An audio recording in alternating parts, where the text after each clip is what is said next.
It's the last round of Norway Chess and we have a fantastic pairing. Hikaru Nakamura playing with the white pieces against tournament leader Fabiano Caruana. And the situation is very clear. Hikaru needs to win in order to leapfrog Fabiano Caruana in the tournament standings. If any other result, if it's going to be a draw or Fabiano wins the game, then he will win the tournament. So before we're going to have a look at that very spectacular game, I would like to thank you all for watching the entire coverage of Norway Chess, even during my holidays. Your support is really appreciated. And don't forget, of course, to subscribe still. It's never too late. If you would like to see more interesting chess content, I would really appreciate your subscription. Now let's have a look at the game as Hikaru opens up the game with the move 1e4. And after e5, knight f3, knight c6, we have the Italian opening.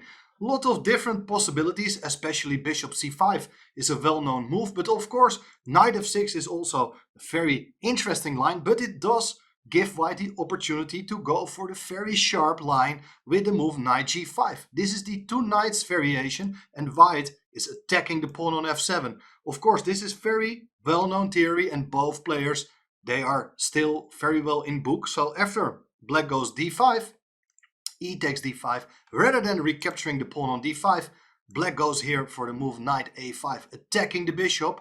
Now the bishop goes away to b5 with check, and black is even ready to make it a sacrifice of this pawn. So he goes for the move c6, and after d takes c6, b takes c6, we have reached one of these standard positions of the two knights variation of the Italian.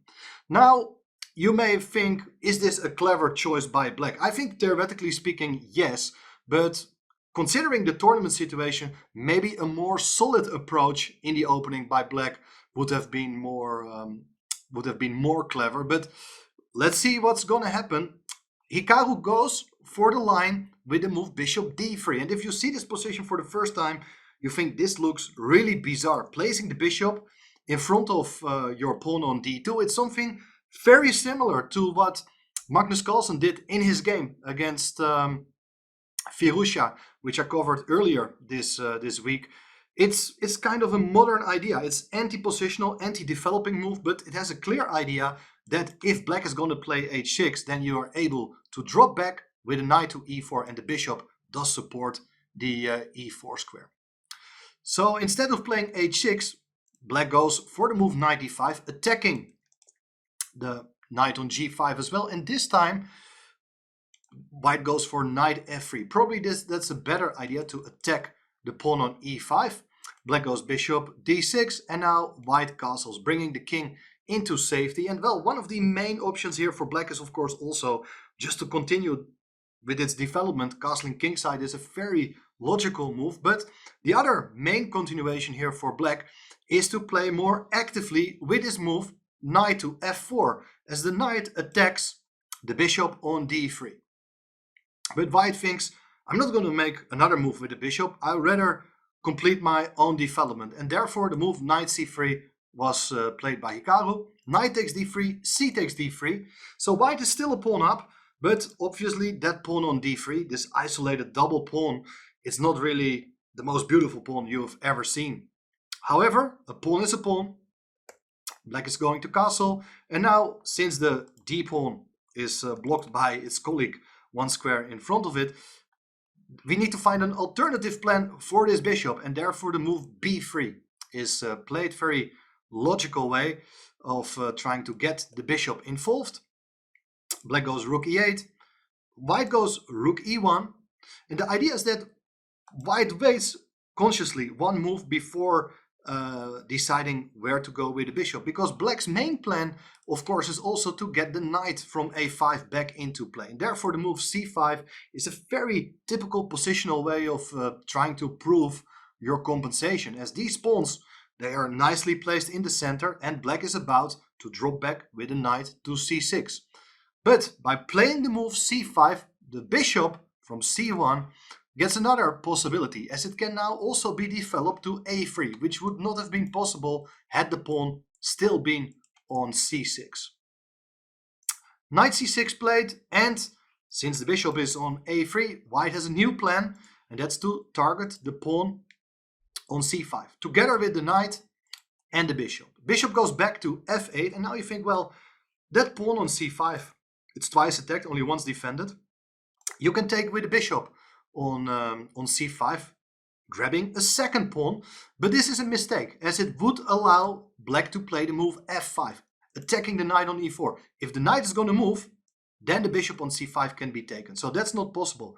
If white thinks, I'm first going to take the bishop on f8, then black is not going to recapture, but instead play f takes e4, attacking the knight on f3. The bishop on f8 is still hanging, so that means black will eventually win a piece.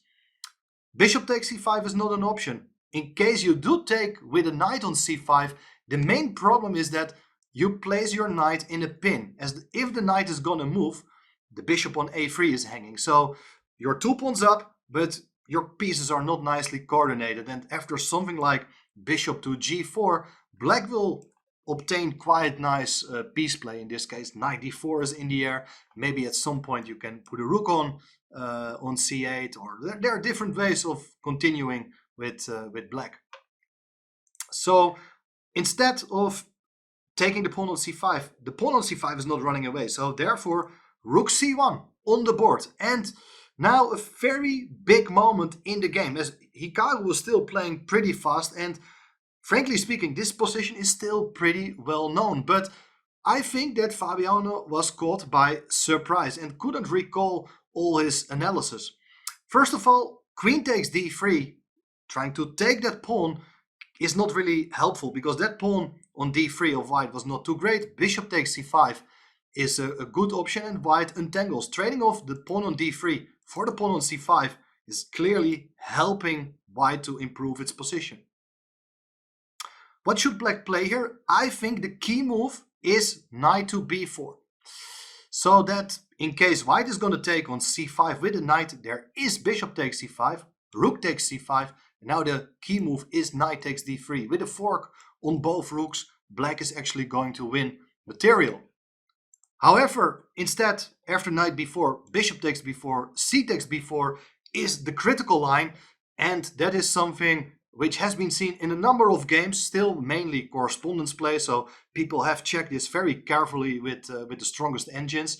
And white is still a pawn up, but of course the pawn on d3 is not too great. Black has the bishop pair, and probably, objectively speaking, the position is still pretty much balanced. But for a risk-free scenario, black should probably have opted for something else. This is still a double-edged position. It's the sort of imbalance you're looking for with white trying to play for a win. In the game, however, Fabiano played here the move f5, which looks very ambitious, like you place another pawn in the center, but then knight takes c5 is played anyway, and the situation is different because now the rook and bishop are both supporting that knight on c5. Black went for the move queen d5 to increase the pressure on that knight, but the next move by white is really strong, as there is queen to c2. And the idea is very simple, that after rook d8, which was played in the game, black was looking for ways to generate some play on the d file.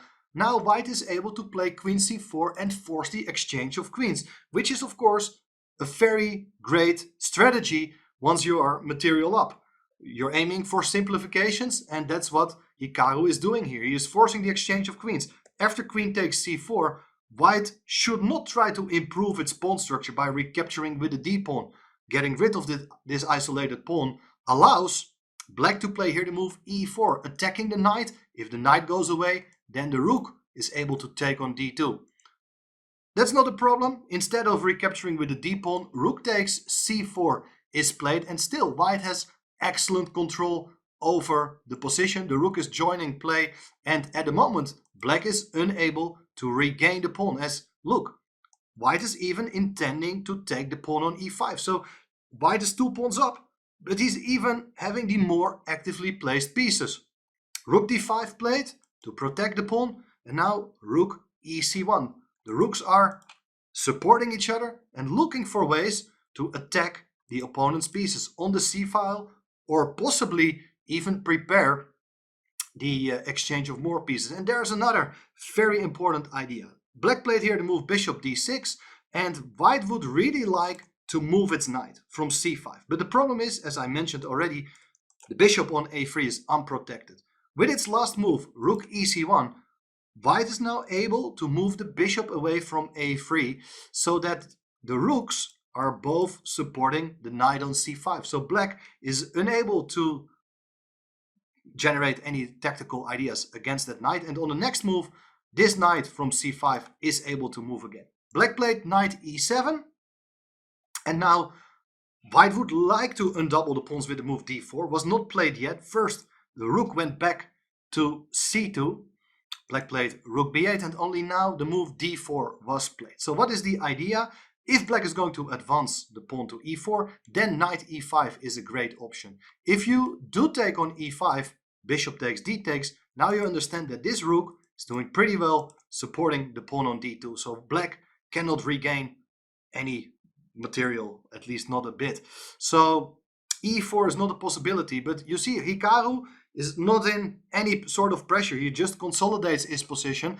Now he is about to trade off this pawn on the d file, getting rid of the weak pawn. And after e takes d4, knight takes d4, you see that these two extra pawns are just really nice. So you understand white's winning chances are increasing every move. a5 played. Maybe at some point black will be able to trade off some pawns on the queen side, but at the moment that's not a serious option. White dropped back with a knight to f3, and after the move h6, the other knight went back to a4. Now you may think, what is that knight doing there? Well, you're opening up the c file, and after bishop a6, the knight went back to c3, hitting the rook on d5. And the rook doesn't have many squares. If it goes to d3, the knight comes back to e1, hitting the rook. If the rook goes to d4, only square, then you have the brilliant move knight b5, hitting the rook on d4 with both the knight and the bishop. If the rook goes away, you can take on d6, and things are looking really great for white. Therefore, rook d3 was not played. Only move is rook c5, but that does allow bishop a3, and white gets what he wants. After rook c6, only move, bishop takes d6, rook takes d6.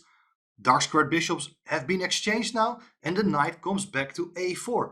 Once again, opening up the file for the rooks, and white is about to enter with the rook on c7. So for instance, if black plays bishop d3, was not played in the game, there is rook to c7, attacking the knight. And now a very beautiful line is that if the knight goes away, then we force the exchange of rooks. Rooks are getting swapped. It's a check. King got to go to h7. Now knight e5 is played, so the bishop is under threat. If the bishop goes away, then there is a beautiful move to initiate further simplifications with the move rook h8.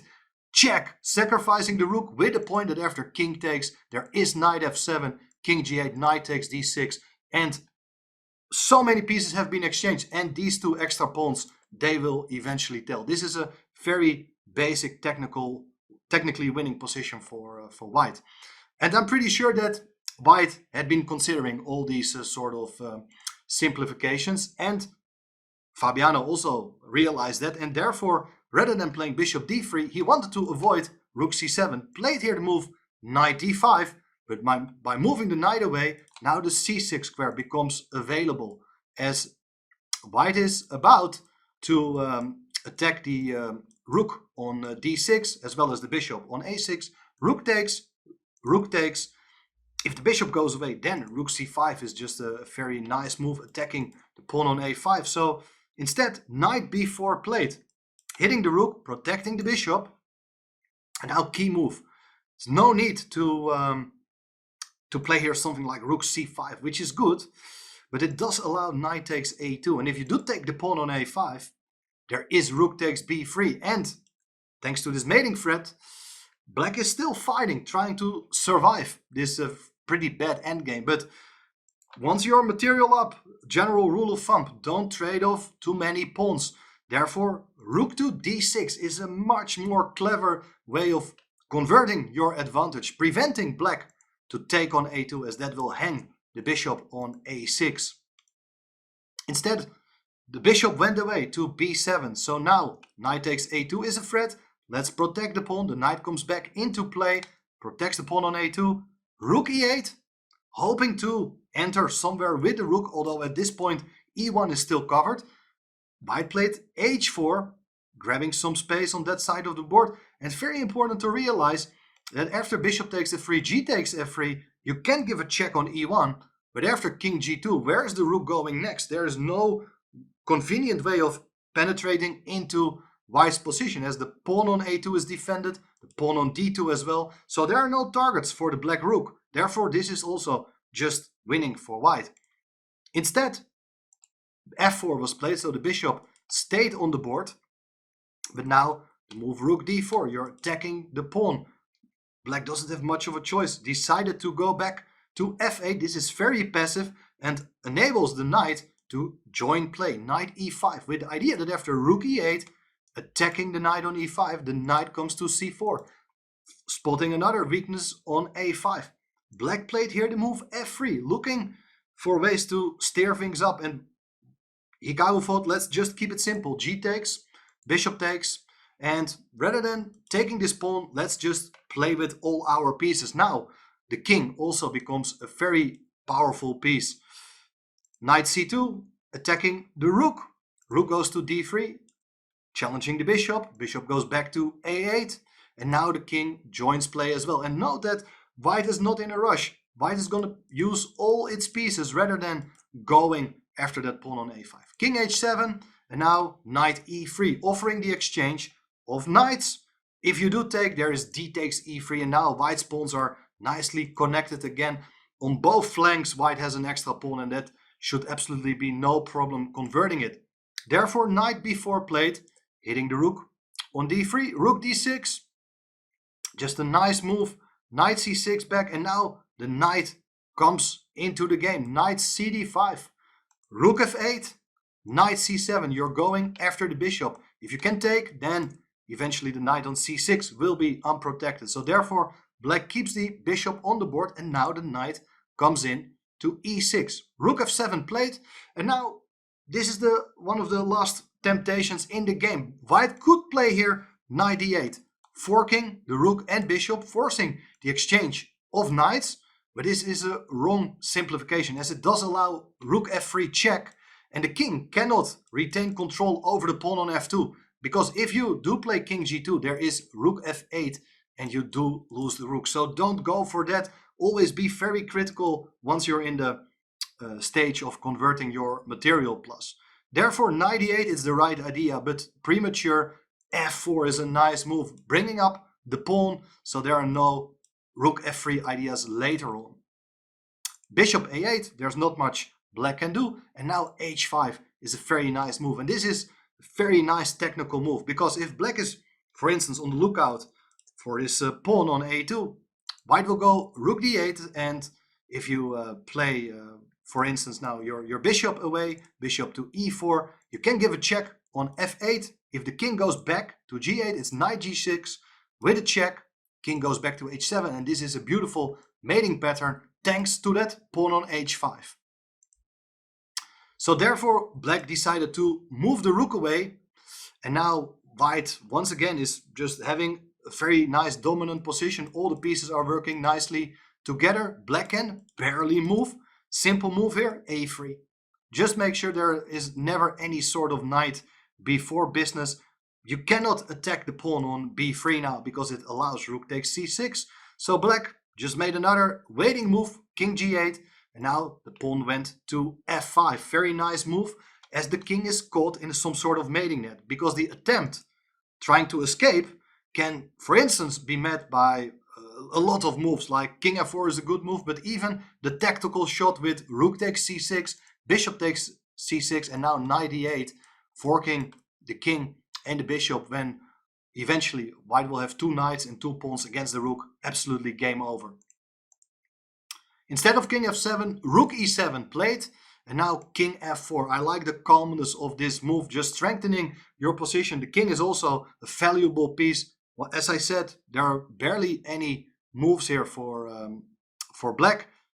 Rook a7, back played, and now after the move d4, Fabiano had seen enough. He resigned here because if you make another move, let's say rook e7, then the d-pawn is joining the action. If the knight, it has to go away. Let's say it goes to a7. There is rook d8 check, king f7, and now it's rook f8 with checkmate. So you understand that the d-pawn is going to decide the game, attacking the knight, after which the rook is able to infiltrate. And that means Hikaru managed to win the 11th edition of Norway Chess. An absolutely incredible achievement for someone who most people thought that he will never be at the top anymore once he started his streaming career, playing a lot of online chess. But thanks to this victory, he not only won the tournament, he is now even on the live ratings list. He's world's #2. That is absolutely incredible. So Hikaru, well done. I'm happy for you. I'm happy also for you viewers. Thanks for watching. It was a great pleasure covering this event. And of course, we are back with a lot of more exciting top level chess, which is going to be played in the next couple of weeks. And of course, there's also plenty of other chess content. So I would like to invite you to come back to the channel whenever you have time. Thanks for watching. See you soon. Bye bye.